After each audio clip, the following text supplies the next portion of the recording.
નમસ્કાર, આપ જોઈ રહ્યા છો સ્પાર્ક ટુડે ન્યૂઝ। વિદ્યાનગર સ્થિત અધિરાજ બંગલો યોજનામાં બિલ્ડરને બદનામ કરવાની શરૂ થયેલ હીન પ્રવૃત્તિ પરની વાસ્તવિકતાનો ઘટસ્ફોટ થવા પામ્યો છે।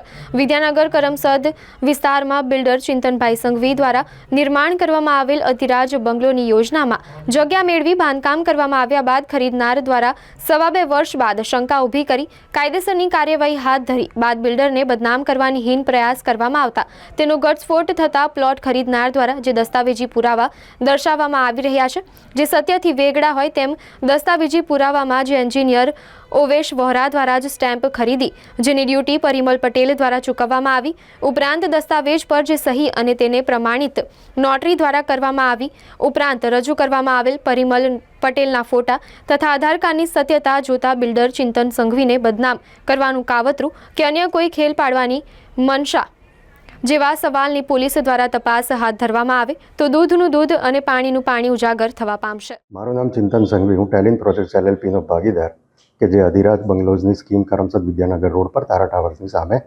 અમે બનાવી રહ્યા છે। જે આક્ષેપો મારી ઉપર થઈ રહ્યા છે એ તદ્દન બેબુનિયાદ આધાર પુરાવા વગરના અને બોગસ છે।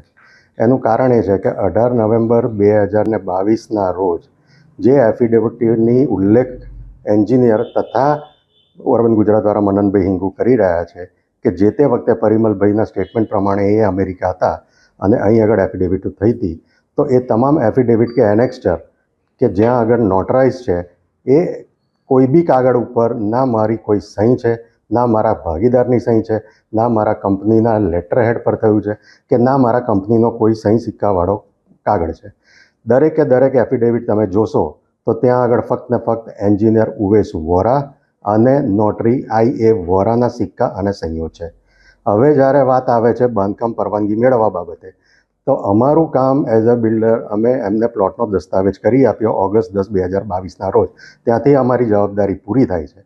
બાંધકામ પરવાનગી અવકુડામાંથી લેવા માટે અરજદારે ખુદ અરજી કરવી પડે કે જે પરિમલ ભગવત પ્રસાદ પટેલ હશે।